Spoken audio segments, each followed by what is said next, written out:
오늘 저 마스크 쓰느라고 촬영 안 하는 줄 알았죠? 촬영 너무 열심히 해서 그래요. 아, 다시 출발선으로라는 제목으로 오늘 말씀을 함께 나눠보고 싶습니다. 어, 오늘 이 질문부터 하고 시작할게요. 여러분, 밑줄 친 낱말의 알맞은 뜻은 무엇일까요? 여기 밑줄을 칠 수 없어서 그 색깔만 칠해놨습니다. 우리 모두 축하의 노래를 불렀어요. 축하의 의미는 무엇일까요? 1번, 좋은 일을 함께 기뻐하는 것. 2번, 앞으로 잘 되라고 비는 것. 하나, 둘, 셋 하면 자기 정답을 손가락으로 표시하도록 하겠습니다. 하나, 둘, 셋.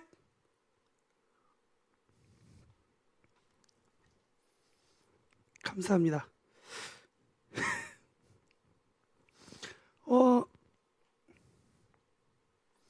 초등학교 1학년 문제였고요.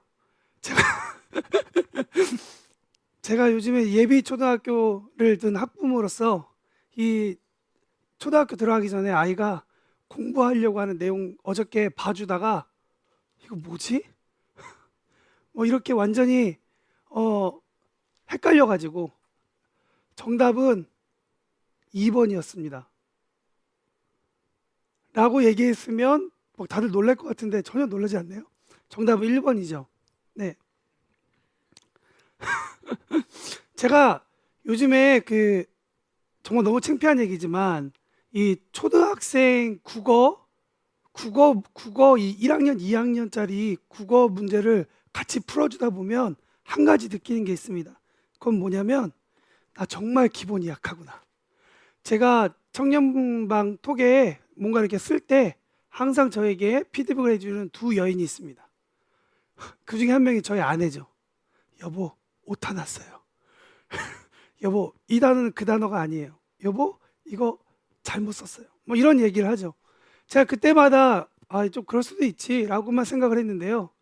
요즘에 우리 딸의 그 국어 그거를 해주다 보면 야, 아빠도 잘 모르겠다 이러면서 같이 문제를 푸는 좀 그러한 시즌을 갖고 있어요. 기본에 대해서 중요하게 생각하고 기본에 대해서 다시 한번 더 돌아보는 그러한 시즌이죠.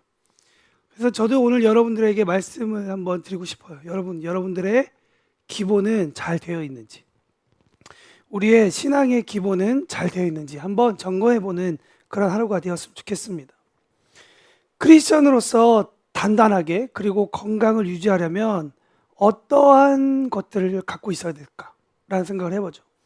당연하게도 크리스천으로서 빠지면 안 되는 것들에 대해서 생각을 해봅니다. 오늘 소리 지르지 말라고 제 목을 먼저 하나님이 확 치신 것 같아요. 소리 지르지 말고 조용조용히. 여러분, 당연하게도 요즘은 휴대폰을 카메라 때문에 구입하시는 분들이 정말 많은 것 같아요. 그죠? 카톡 때문에 구한다 그러면 100만 원짜리 카톡 기기는 너무 억울하잖아요. 그죠? 그 카메라라도 좋아야 정말 이걸 산 보람이 있다 생각하는 것 같아요. 근데 만약에 그런데 이 휴대폰에서 정말 중요한 기능이 뭘까? 만약에 이 휴대폰에 정말 좋은 카메라 기능, 요즘에 보니까 막 영화처럼 찍히고 그러던데 그 기능은 내 핸드폰에 잘 되는데 이 휴대폰에서 전화 기능이 빠졌다 하면 여러분, 이걸 휴대폰이라고 할 수 있을까요? 생긴 것은 휴대폰이겠지만 휴대폰이라 할 수 없겠죠. 그럼 크리스천으로서 빠지지 않고 꼭 있어야 되는 것은 무엇일까? 사실 그것은 크리스천이라는 그 단어 가운데 있어요. 뭐냐면 우리가 말하는 크리스천들은 그리스도의 사람들이라는 의미를 가지고 있어요.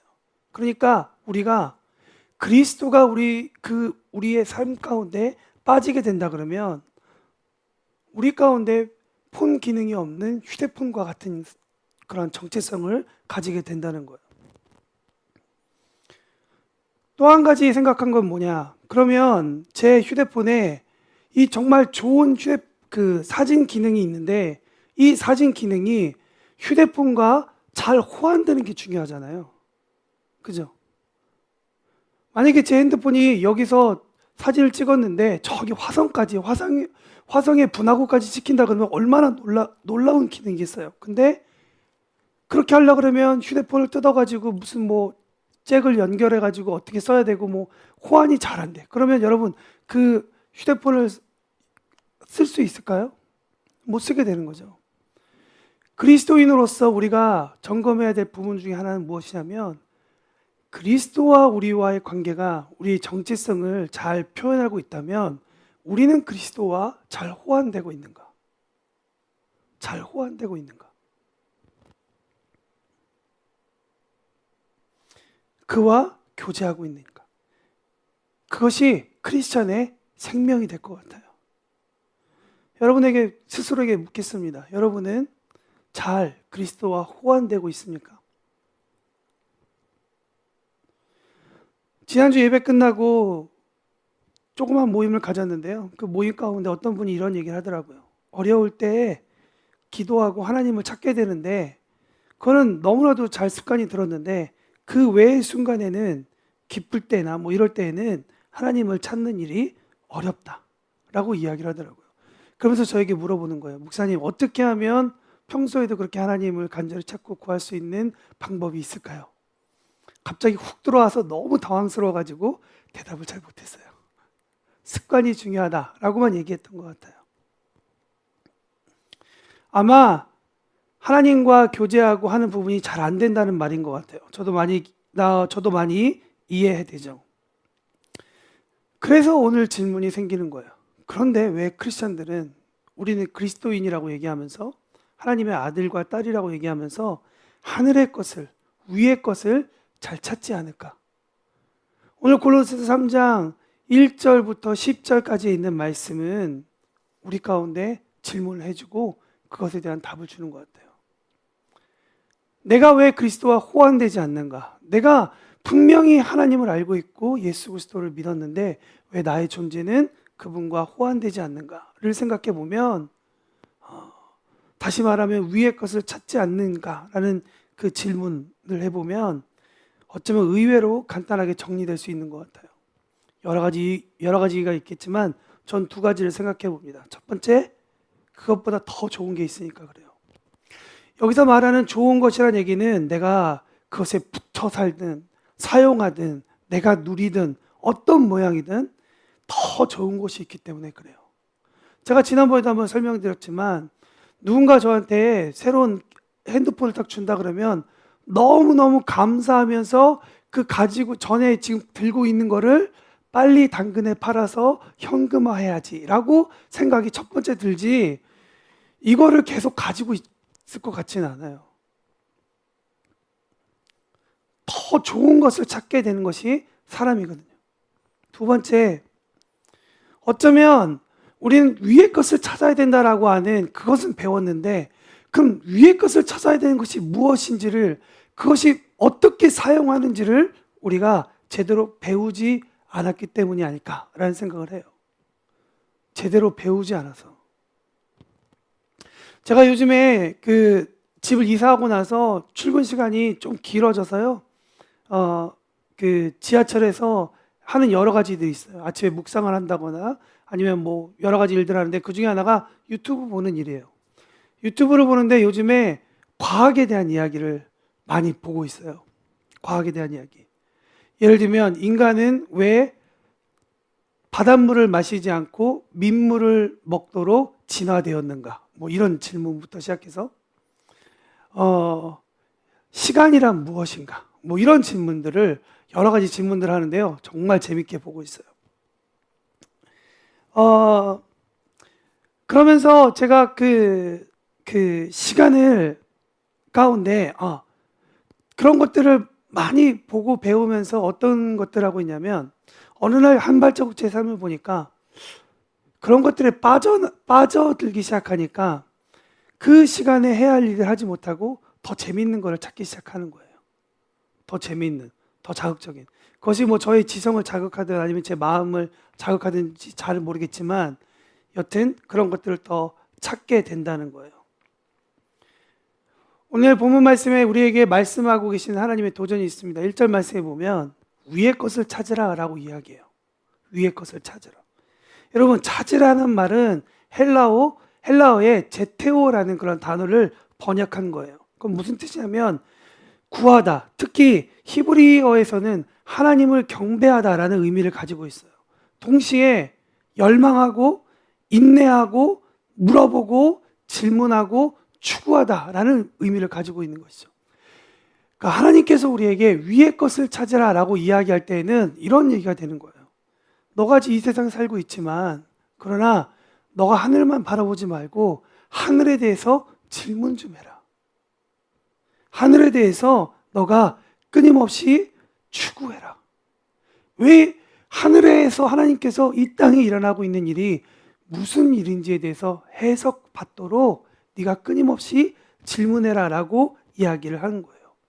그런데 이 제테오라는 단어를 따라가 보면 어떠한 단어까지 연결이 되냐면 이것이 무엇이냐면 기대함이라는 거예요. 그러니까 기대하지 않으면 하늘을 바라볼 수 없는 거죠. 기대하지 않으면 내가 다른 사람을 바라보지 않는다는 거예요. 이 기대함이라는 단어가 어떤 단어와 또한 동반하고 있냐면 이 단어는 에너지를 주고 열망하고 인내하고 질문을 갖도록 도와준다는 거예요. 그러면 이 구절은 조금 더 분명해지죠. 우리한테 무엇으로부터 기대함이 있기 때문에 하늘에 대한 기대함이 떨어지고 하늘에 대한 기대함이 없고 우리가 다른 것들에 대한 기대함을 갖고 있는지.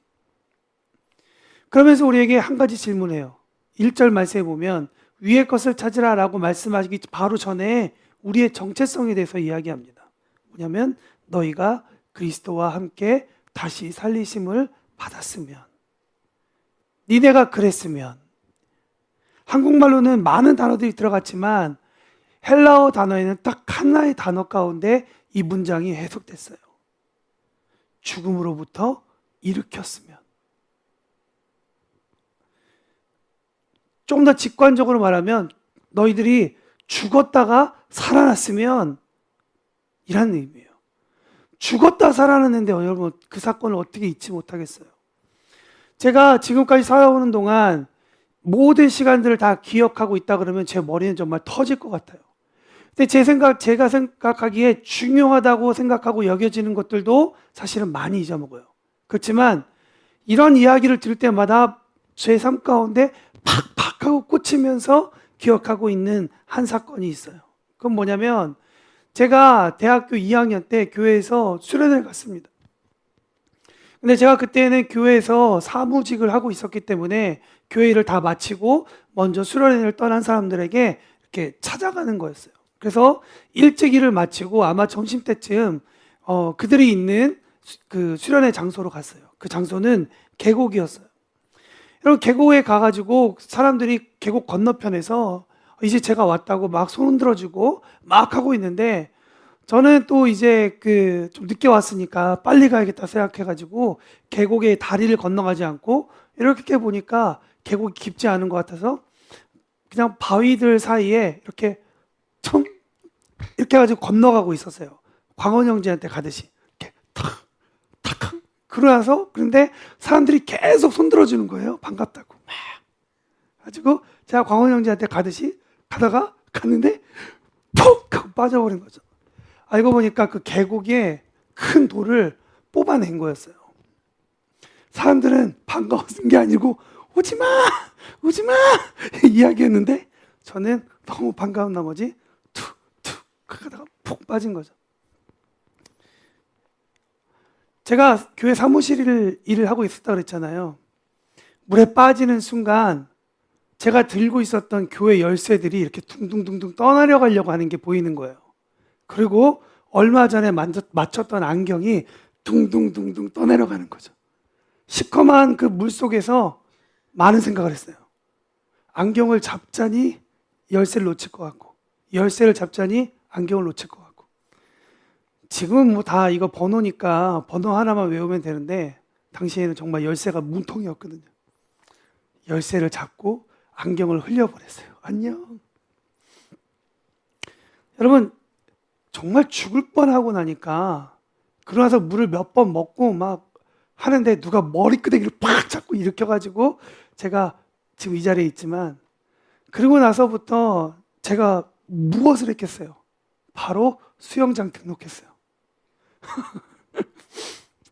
평영까지 갔었으면 정말 좋았을 텐데 자유형 정도면 살 수 있겠다 싶어가지고 이 자유형만 딱 배우고 수영 다 끝내버렸죠. 죽을 뻔한 그 트라우마에서 벗어나는 게 참 쉽지는 않더라고요. 왜냐면 제가 수영을 배우면서 계속 그게 남는 거예요. 물속에 들어가서 좀 깊어지고, 물론 수영장 물이 깨끗하지만 이 수영 안경을, 제가 눈이 나쁘니까 안경을 써도 뭔가 보이지 않잖아요. 그러니까 물속이 너무나도 두려운 거예요. 그러니까 그 트라우마에서 벗어나는 것이 너무 힘들었어요. 근데 죽을 뻔한 그 순간을 계속 기억하면 기억할수록 수영은 늘지 않더라고요. 근데 생각해 보세요. 제가 수영을 배웠을 때 그래도 나름 50 몇 킬로였답니다. 여러분, 빼짝 말라가지고 괜찮았어요, 그동안은. 근데 그때 막 이렇게 이런 젊은 애가 수영장 들어갔는데 막 무서워가지고 제대로 못하 그러니까 선생님이 그러지 말라고, 괜찮다고 처음에는 친절하게 얘기하시다가 점점 약간 짜증내는 그런 것들도 느껴지더라고요. 결국 선생님이 저를 이기셔서 제가 수영을 하게 됐지만, 이 죽을 뻔한 기억 때문에 이 물속에 한동안 들어가는 게 되게 어려웠어요. 목욕탕도 그렇고 그 욕조에 들어가는 것도 그렇고. 근데 제가 아이들이 생겼어요. 아이들이 생기고 나서 보내야 할 학원들이 되게 많잖아요. 뭐부터 제가 보냈을까요? 아내가 어느 날 우리 아이 때문에 무슨 일 때문에 우리 아이 수영장 보내야겠다고 얘기할 때, 영어학원 무슨 학습지 이런 얘기할 때는 이런 얘기했는데, 수영장 보낼 때는 여보 빨리 보내요. 빨리 보내요. 한 번의 기억이 지금까지도 큰 영향을 미치게 된다는 거예요. 여러분, 왜 크리스천으로서 삶이 무기력해지고 우리의 삶이 약해지고 우리의 태도가 무너지는가? 그것은 이미 그리스도로 변화받고 새로운 방식으로 살아서 비로소 크리스천으로서의 삶이 사라지는데, 과거에 그리스도를 믿기 이전에 혹은 그리스도를 진정으로 만나기 이전에 그런 모습에 계속 묶여서, 아니면 내가 은혜 받는 동안에 자꾸 그런 모습이 툭툭 튀어나오면 내가 이전의 모습으로 돌아갈까 봐 우리 가운데 더 이상 생각하지 못하고 더 이상 힘써보지 못해서 그게 무기력해지는 것 같아요. 물속에서 죽을 뻔한 트라우마가 있다 할지라도 여러분, 수영을 배워서 살아남아야겠다라고 생각을 하면 무엇부터 해야 될까요? 물속에 들어가는 것부터 해야 되는 거예요. 여러분, 우리가 크리스찬으로서 구원에 대한 감격이 사라진다고 안타까워만 한다면 우리 가운데 더 이상 변화는 없는 거예요. 안타까워해야 되는 것이 아니라 다시 구원에 대한, 그리스도에 대한 감격으로 우리가 들어가야 되는 거예요. 누군가 저에게 그리스도에 대한 구원의 감격이 왜 사라지냐고 물어본다면 저는 이렇게 대답할 것 같아요. 구원의 감격이 날마다 새로워지기 위해서 너는 지금 뭐 하고 있냐? 저에게도 물어보고 있는 거죠. 나는 지금 무엇을 하고 있는가? 우리는 무엇을 해야 될지 몰라서 안 하는 게 아니에요. 다 알고 있죠. 근데 안 하는 거죠. 왜 그럴까요? 저는 큰 계획이 우리의 삶을 이끌어가고 도전해 간다고 생각을 해요. 그리고 큰 계획은 너무나도 필요한 부분이죠. 그러나 그 원대하고 큰 계획도 작은 것에서부터 시작되고 작은 것을 적용하지 않으면 큰 것은 그냥 허망한 일밖에 되지 않는 거예요. 어떤 이는 꿈과 비전을 구별하기도 하더라고요. 왜냐하면 꿈은 그냥 꿈꾸는 거지만 비전은 실제적인 일들을 위해서 가져오는 거니까요. 우리 삶 가운데 하나님의 거룩과 하나님과의 교제함이 정말 다시 한 번 더 회복되길 원한다면 나는 회복되고 싶어요 라고 꿈꿔서 된다는 거 아니에요. 우리 가운데 그 일들을 하기 위해서 나아가야 된다는 것이죠. 우리의 삶이 하나님과 깊어지고 성장하기 위해서 해야 할 일은 2절에 나와 있습니다. 그것은 무엇이냐면 아까도 말씀드렸지만 위의 것을 생각하는 거예요. 위의 것을 생각하는 것. 이 생각하다라는 단어는 이 헬라어 푸로네라는 단어에서 시작되는데요. 이 푸호로네 너무 어려운 발음이에요. 그런데 이 단어는 프르렌이라는 단어로부터 파생되었어요. 이 프르렌은 무슨 뜻을 갖고 있냐면 고삐를 매다, 자갈을 먹이다 라는 의미를 가지고 있어요. 그러니까 위의 것을 생각한다는 건 그냥 그냥 목적과 어떤 방향성 없이 생각하는 것이 아니라 무슨 말인지 아시겠어요? 분명한 목적과 분명한 방향성을 가지고 우리가 나아간다는 거예요. 생각만 하는 것이 아니라 마음의 훈련을 하고 감정이나 의견을 갖고 애정을 두고 관심을 가져라 라는 것이 위의 것을 생각하라는 뜻인 거예요. 그러니까 우리가 성경을 너무나도 잘못 이해하고 있었던 거죠. 아, 생각만 하면 되는구나. 생각만 하면 거기에 무엇이 있구나 라고 얘기하지만 성경은 우리에게 그렇게 얘기하지 않았다는 거예요. 너가 위의 것을 자꾸 찾아야 된다.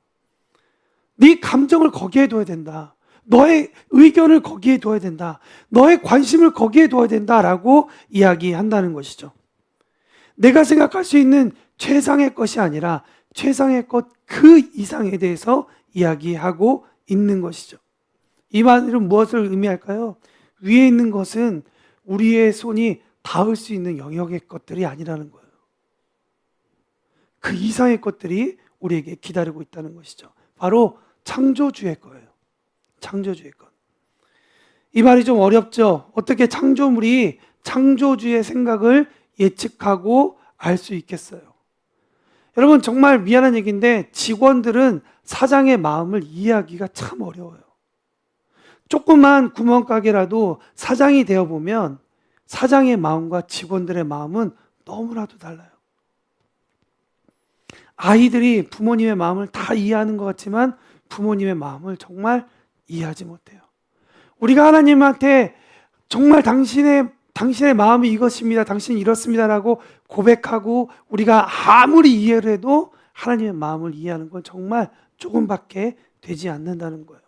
감히 헤아릴 수조차 없다는 것이죠. 그러면 창조물이 창조주를 헤아릴 수 있는 방법이 있을까요? 있을까요? 없을까요? 광원 형제. 맞아요. 있습니다.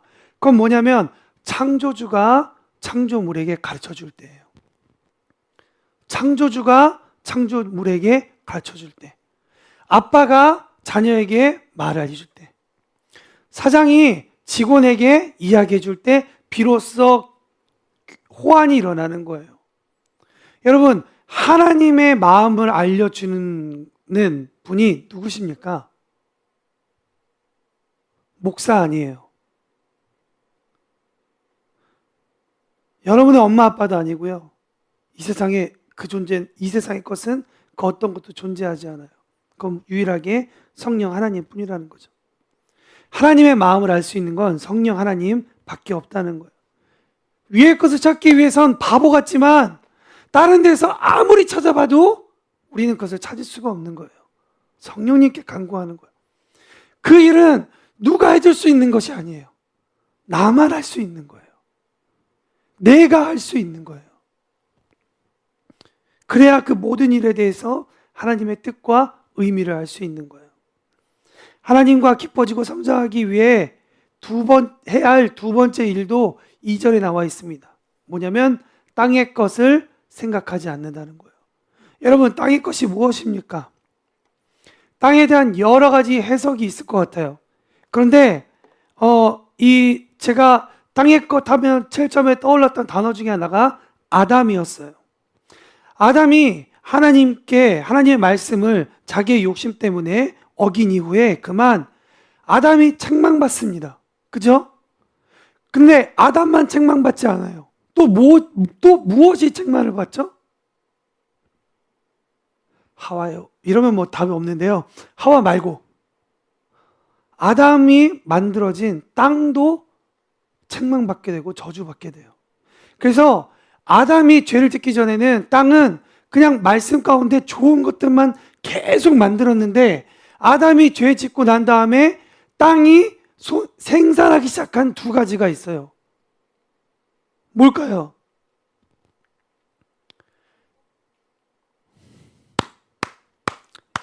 우리 찬양팀 수준이 이 정도는 되죠. 엉겅퀴와 가시덤불이에요. 여러분, 엉겅퀴와 가시덤불이 있는데요. 이 가시덤불이라는 단어가 헬라어 그 문헌 중에 어떨 때 쓰느냐면 찌르다라는 의미를 쓸 때 많이 써요. 찌르다. 너 정말 캡이야. 약간 이럴 때 너 정말 대단해. 이런 의미를 쓰잖아요. 너 정말 엉겅퀴야 라고 얘기한다 그러면 정말 찌르고 있는구나 라는 의미라는 것이죠. 죄송합니다. 가시덤불. 엉겅퀴라는 것은 무엇을 의미하냐면 가시라는 번역이에요. 그러니까 아담이 죄 짓고 난 다음에 땅이 무엇을 하기 시작했냐면 찌르는 일과 가시를 계속 낸다는 거예요. 창세기 1장 24절에 보면 창조 여섯째 날에 하나님은 땅에게 말씀하시죠. 땅은 생물을 그 종류대로 내되 가죽과 기는 것과 땅의 짐승을 종류대로 내라. 결과가 뭐였죠? 가시덤불을 냈나요? 아니죠. 그대로 되었죠. 그런데 이제 땅이 생명을 낳는 것이 아니라 찌름과 가시를 낳기 시작했다는 거예요. 이게 얼마나 땅이 망가졌는지를 창세기로부터 골로새 교회까지, 그리고 골로새서를 읽는 우리에게까지 하나님께서 말씀해 주고 있는 거예요. 독자들이 살았던 땅의 것은 단순히 이 땅에 존재하는 것들을 말할 수도 있어요. 그러나 한 발 더 나아가 보면 땅의 것에 대해서 이야기할 때는 조금 더 본질적인 것에 대해서 이야기하고 있는 거죠.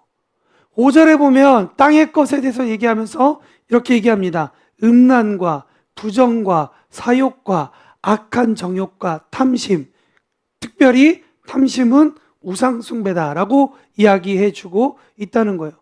여러분, 이 골로새서와 쌍둥이 책인 갈라디아서 5장에 보면 이런 말씀이 있습니다. 육체의 일은 현저하니 곧 음행과 더러운 것과 호색과 우상숭배와 주술과 원수 맺는 것과 분쟁과 시기와 분냉과 당짓는 것과 분열함과 이단과 투기, 술취함과 방탕함과 또 그 같은 것들이라. 전에 너희에게 경계한 것 같이 경계하노니 이런 일을 하는 자들은 하나님의 나라를 유업으로 받을 수 없다. 여러분, 하나님의 나라를 유업으로 받는다라고 얘기할 때 기억나는 말씀 하나 있어요. 마태복음 5장에 보면 예수님께서 어떤 사람이 하나님의 나라, 하나님의 유업을 받는다고 얘기해요? 하나님의 땅을 받는다고 얘기해요. 여러분, 우리가 이 땅에 대해서 구체적으로 생각하지 않으면, 묵상하지 않으면 우리가 이 땅에 있는 것들이 그냥 음란하지 않으면 되지, 정욕만 갖지 않으면 되지, 그냥 욕심 적당히 부리고 그냥 남 나눠주면서 살면 되지로 도덕적으로 생각하면서 우리가 마무리 칠 때가 있다는 것이죠. 그렇지 않다는 거예요. 땅은 무엇이냐? 구체적으로 말하면 아까도 말씀드리지만 음란과 부정함과 사욕과 악한 정욕과 탐심, 특별히 우상숭배는 이 땅의 현상이며 결과다라고 이야기를 하고 있어요. 나무로 보면 열매인 거죠. 그럼 여러분, 음란하다는 것은 음란이 죄이지만 음란은 죄의 결과예요. 탐심은 죄이지만 죄의 결과예요. 그 나무가 어땠는지에 대해서 열매를 보면 알리라라고 말씀하신 예수님의 말씀처럼 여러분, 나무가 건강하면 건강한 열매를 맺게 되죠. 그러나 우리가 건강한 나무가 아니라면 우리는 건강하지 못한 열매를 맺게 될 거예요. 음란이라는 단어는 헬라어로 포르네이아라는 그런 단어에서 왔습니다. 이 단어는 어떤 뜻이냐면 팔다라는 의미예요. 팔다. 상품으로 처분하다. 장사하다는 얘기예요. 그러니까 하나님께서 우리한테 음란하지 마라 라고 얘기할 때 거룩해야지, 성결해야지, 나의 정조를 지켜야지, 이런 의미도 있겠지만 여러분, 더 나아가서 그 얘기예요. 네 자신을 팔지 마. 너 지금 장사하고 있지? 너 사업하고 있지? 근데 네 영혼 망치지 마. 너 노래하고 있지? 네 노래 때문에 네 영혼 망치지 마. 너 목회하고 있지? 너 목회 때문에 네 영혼 망치지 마. 너 미래를 준비하고 있다면서 그 미래를 준비하는 과정 가운데 하나님과 동행하지 않으면 여러분, 그것이 우리에게 말하는 음란인 거예요.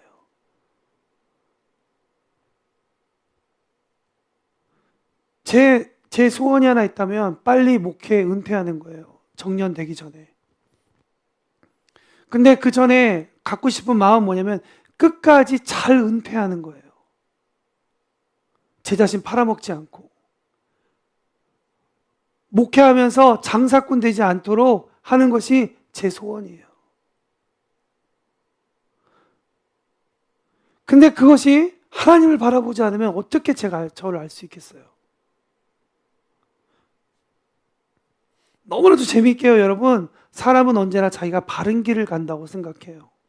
그리고 늘 좋은 거를 선택해요. 사과와 배가 있어요. 여러분, 어떤 거 선택하실래요? 사과를 선택한다고 나쁜 거고 배를 선택한다고 의로운 건가요? 아니면 거꾸로 선택한다고 의로움과 그렇지 않음이 바뀌나요? 그렇지 않죠. 사람은 언제나 자기가 바르다라고 생각하는 것을 선택해요. 그죠? 근데 여러분, 그것이 기준이 없으면 바르다를 평가할 수 있는 게 아니에요. 그래서 우리에게 이야기하시는 거죠. 하늘을 봐야 된다. 위의 것을 바라봐야 된다. 우리 몸을 이 땅 가운데 어떠한 일 때문에, 어떤 비전 때문에 장사하도록, 쉽게 얘기하면 영혼 팔으라고 이 세상 우리에게 가르쳐요. 그렇지 않아요? 그러지 않기를 여러분 부탁드립니다. 부정하다는 단어는 어떤 의미를 가지고 있냐면 깨끗하지 않다라는 의미를 가지고 있어요. 근데 그 단어는 불순하다라는 의미를 가지고 있는 거예요. 근데 이 불순하다는 의미가 뭐냐면 여러분, 이것이 어떻게 접근하느냐에 따라서 이 단어가 달라지는데요.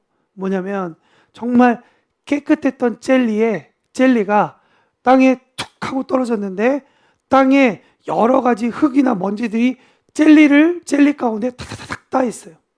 이 상태가 여러분 불순하다는 거예요. 부정하다는 거예요. 하나님께서 우리를 거룩하게 만들었는데 땅에 떨어지고 보니 이 세상의 것들에 너무나도 많이 붙어 있어서 우리가 부정하게 되었다는 거예요.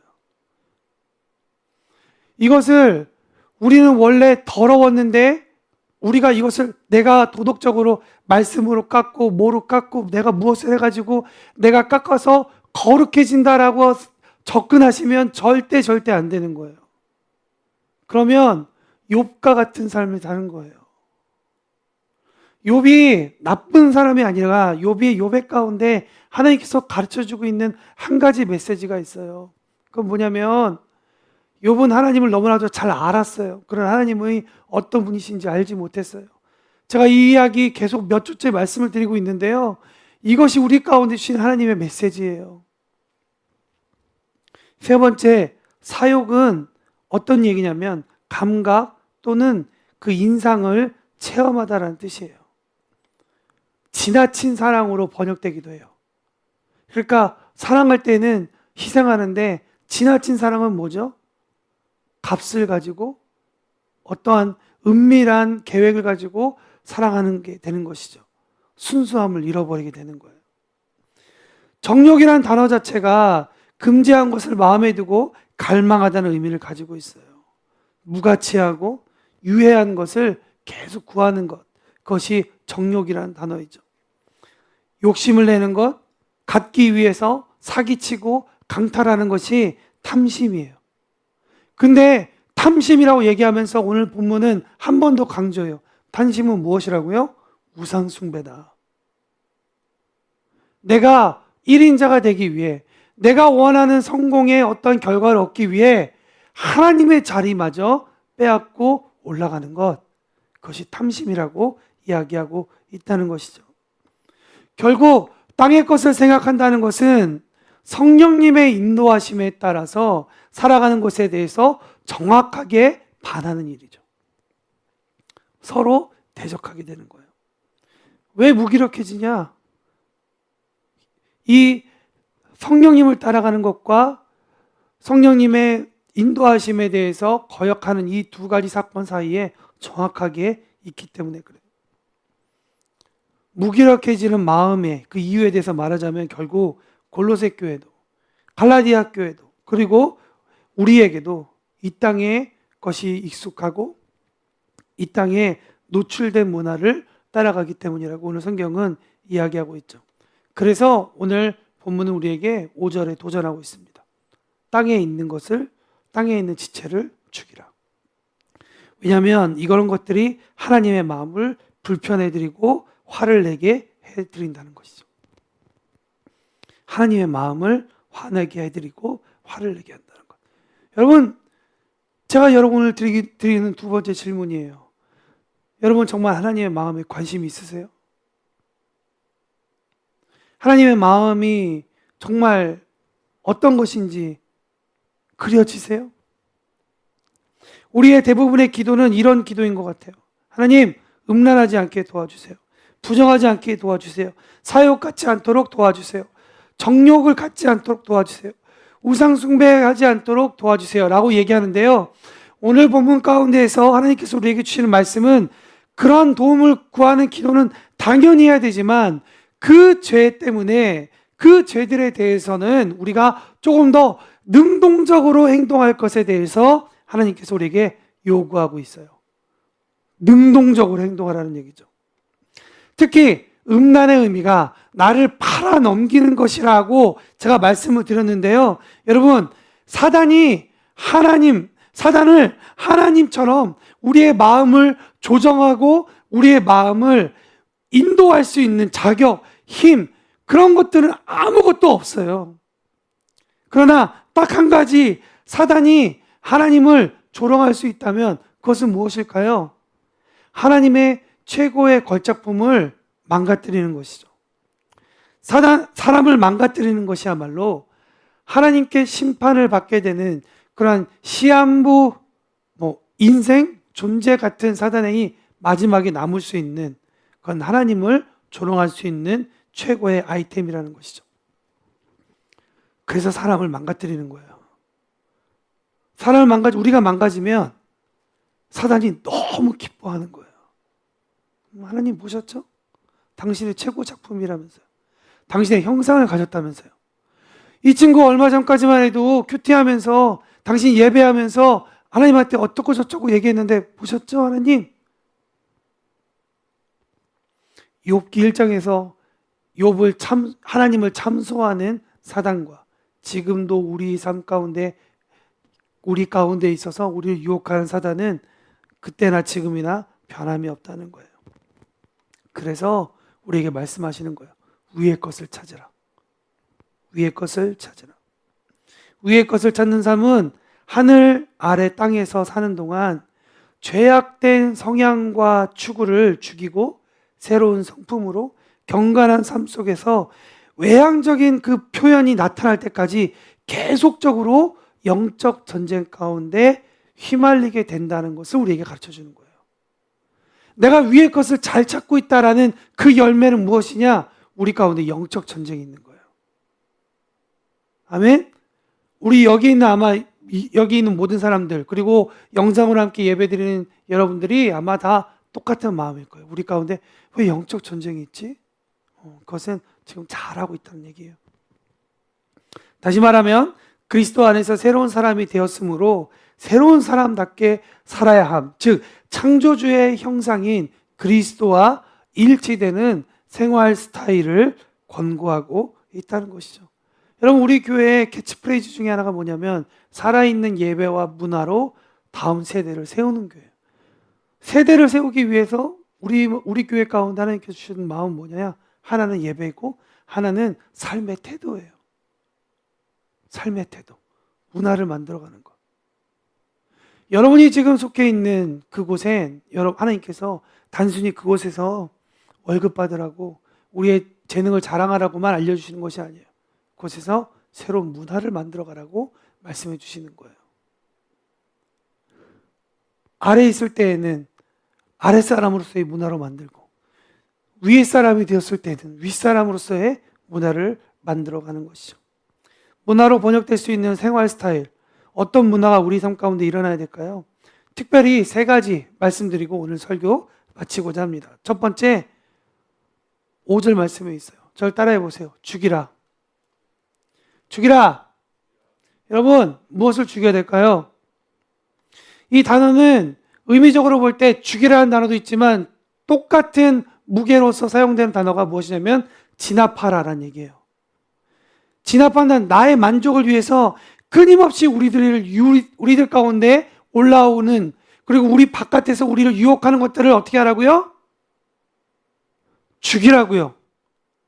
진압하라고요. 그거와 같이 놀고 나는 여기서 자유해. 나는 이거 이겨낼 수 있어. 나는 그들과 나는 물과 기름 같아서 섞이지 않아. 라는 식으로 얘기하는 것이 아니에요. 하나님께서 우리에게 말씀하시죠? 진압하라라고 말씀하고 계세요.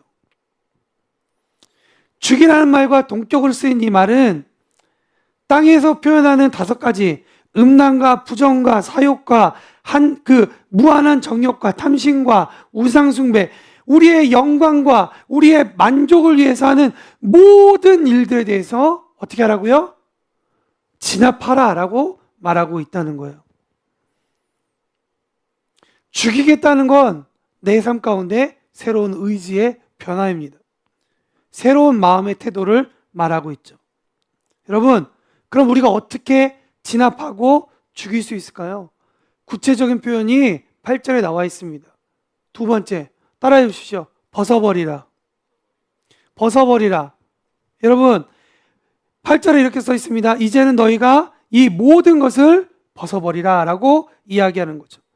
진압한다는 것은, 죽인다는 말은 우리 가운데 적용되는 단어가 무엇이냐면 벗어버리는 거예요.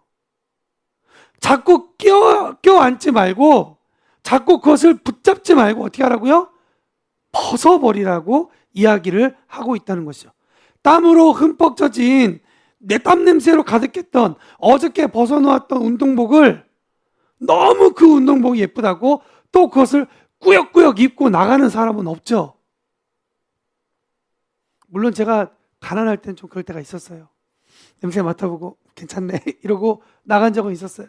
근데 여러분, 꾸역꾸역 입고 나가지 않아요. 벗어버리는 거예요. 세탁하는 거예요. 근데 성경에서 우리가 잘 알다시피 의복은 우리에게 행위나 성품을 나타내는 그러한 단어인 거죠. 말씀은 오늘 우리에게 하나님께서 말씀하십니다. 옛사람과 관련된 모든 것들은 벗어버리라는 거예요. 예수님을 알기 전에 가지고 있었던 성품들은 다 그리스도 가운데 다 내려놓으라는 얘기예요.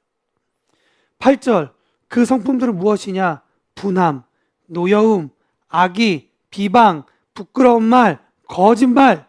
여러분, 분과 노, 사실 성경에는 이 단어가 나누어져 있는데요. 이 분과 녹은 어떤 의미를 가지고 있냐면요, 항상 붙어 다니는 단어이긴 하지만 분낸다는 것은 증오가 다소 격양된 그런 감정을 나타내요. 그러니까 그 분이 있는 사람은 겉으로 봤을 때는 모를 수도 있어요. 얼굴로 표현하지 않으니까. 근데 이 노함이 있는 사람은 그것이 바깥으로 튀어나온다는 것이죠. 여러분, 분노는 인간의 관계를 파괴시켜요. 그리고 이 분노를 통해 노여움과 악의와 비방과 부끄러운 말과 거짓말, 그 모든 것들이 다 그 입을 통해 나와서 이웃을 해치려는 고의적인 의도가 숨어 있다는 것이죠. 지난 예전에는 우리가 그 가운데, 예수를 믿기 전에는 그 가운데 살고 있었지만 더 이상 그것을 갖지 말고 그것을 벗어버리라 라고 이야기하고 있어요. 그것을 주님께 간구해라. 우리 가운데 어떤 고백이 있어야 되느냐? 주님, 이 옷을 벗을 수 있도록 도와주십시오. 벗을 수 있도록 도와주십시오. 그렇다면 어떻게 우리가 이 옷을 벗을 수 있을까요? 10절 말씀에 보면 따라해 보십시오. 입으라. 너무 당연하죠. 벗었으니까 입는. 여러분 이 세 가지 기억하세요. 하나는 죽이고 벗고 입는 거예요. 진압하고 벗고 입는 거예요. 10절 말씀에 보면 새 사람을 입으라. 이 8절과 10절에 보면 약간 시제가 좀 잘못된 것 같아요. 우리가 생각할 땐 벗고 입어야 될 것 같은데 10절에 나와 있는 이 말씀은 너희가 벗기 전에 알아야 될 사실은 뭐냐면 이미 너희는 새로운 사람이다. 새로운 사람을 입은 사람이다 라고 알려 있는 거예요. 제가 이 입다라는 단어를 공부해 보니까 참 재미있고 너무 좋은 단어더라고요. 입다라는 단어는 무엇을 의미하고 있냐면 옷에 스며들다 라는 의미를 가지고 있어요. 그래서 아마 옷들을 좋은 옷을 입는 것 같아요. 좋은 옷을 찾고.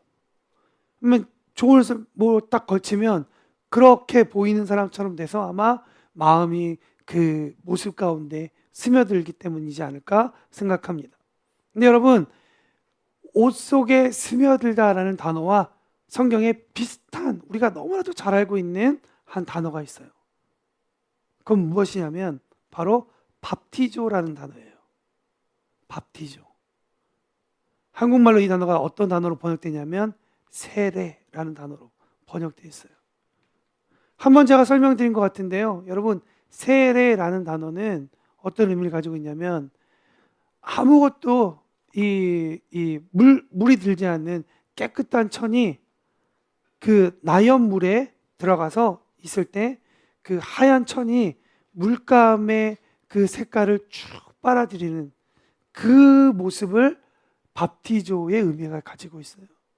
네, 지금은 인공적이니까 그런데 예전에는 모든 그 옷감의 색은 뭘로 만들었죠? 다 천연으로 만들었잖아요. 꽃향기가 그 안에 있는 거예요. 우리가 세례를 받을 때 생각해야 될 개념 중에 하나는 뭐냐면 예수께 세례를 받는다는 얘기는 예수께 뿌리를 내렸을 때 그 뿌리로부터 예수로부터 예수의 향기를 쭉 빨아 올리는 거예요. 여러분, 그게 옷 입는 거예요. 우리가 해야 할 건 예수님처럼 되는 것도 아니에요. 우리가 무언가를 많이 해야 되는 것도 아니에요. 골로새서에서 계속 얘기하고 있는 것처럼 너희가 그리스도의 뿌리 가운데 연결되어 있어라 라고 얘기한다면 오늘 우리에게 얘기하시는 것은 너희가 이제는 그리스도의 옷을 입으라 라고 얘기하고 있는 거예요. 입는 거예요. 입음으로 모든 것들이 다 끝나는 거예요. 하나님은 바울을 통해 골로새 교회에게 그리고 이 말씀을 읽는 모든 사람에게 특별히 우리 푸른나무 청년교회 가운데 알려주시는 거죠. 예수 그리스도로 구원을 받는 자임을 고백하는 세례로 이미 우리의 신분이 바뀌어 있다는 거예요. 그러니까 그것 위에 다른 것들을 덧입을 필요가 없다는 거예요. 그것으로 충분하다. 그리스도로 충분하다 얘기하는 거예요. 아무리 이 땅의 것들을 계속 보고 우리가 무언가를 더 채울 수 있다고 생각하겠지만 그것들이 우리 가운데 더 도움이 되겠다고 생각하겠지만 그것이 우리 가운데 만족하겠다고 생각하겠지만 그럴 필요 없다는 거예요. 의미 없다는 거예요. 여러분, 그리스도로 충분하다고 우리에게 말씀해 주고 있는 거예요. 이미 새로운 성품으로 옷 입었다는 거예요. 그러니 우리의 옛 성품이 나올 때 우리는 어떻게 해야 될까요? 예수의 이름으로 그것을 벗어버리는 거예요. 이해하시겠어요? 자꾸만 내가 다른 것들에 대해서 이 세상의 것들에 대해서 자꾸 나 하기 싫은데 쫓아가. 그러면 어떻게 해야 돼요? 빨리 그것을 벗는 거예요. 옛사람은 이미 폐기되었습니다. 신부뿐만 아니라 생각과 태도가 우리는 이미 달라져 있습니다. 우리의 지식까지, 지혜까지. 그렇게 주님께서 우리를 변화시키십니다. 아멘. 우리 말씀을 기억하면서 한번 기도했으면 좋겠습니다. 주님, 우리 가운데 왜 주님에 대한 감격이 언젠가부터 사라졌을까요? 뭐 온라인 예배를 드려서 그럴까요? 아니면 뭐가 안 맞아서 그럴까요? 잘은 모르겠어요. 근데 분명한 사실 한 가지는 있을 거예요. 그건 뭐냐면 우리가 위의 것을 찾지 않기 시작할 때 우리에겐 감격이 분명히 사라질 거예요. 당연히 바쁘죠. 당연히 우리의 몸도 따라오지 않을 수도 있죠. 그러나 여러분, 그거는 그냥 변명밖에 되지 않는 거예요. 성공 다 했는데, 내 꿈도 다 이루었는데 그 끝에 하나님이 안 계시면 무슨 의미가 있겠어요?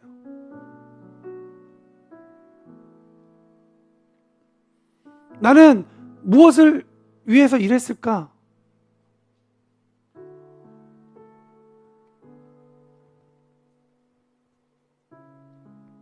우리 조용히 오늘 기도했으면 좋겠습니다. 특별히 저는 음란이라는 단어가 정말 와닿아요. 내가 내 몸을 팔고 살았구나. 내가 내 영혼을 팔고 살았구나.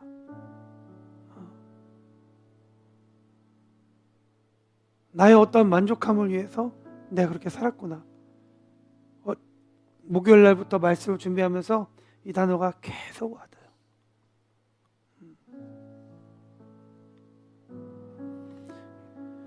우리에게 어떤 단어가 와닿는지 전 잘 모르겠지만 그 어떤 단어든 간에 우리가 오늘 예배 장소에서 나아갈 때는 그 모든 것들이 다 벗겨지고 원래 우리가 입고 있는 그리스도의 옷으로 새 사람을 입은 그 상태로 이 예배의 자리를 떠났으면 좋겠습니다. 그리고 이 자리에서 떠나서 여러분들이 계신 그 일하는 현장과 만나는 사람들에게 그렇게 새로운 사람의 모습을 보여주고 새로운 길이 있다는 것을 보여줬으면 좋겠습니다.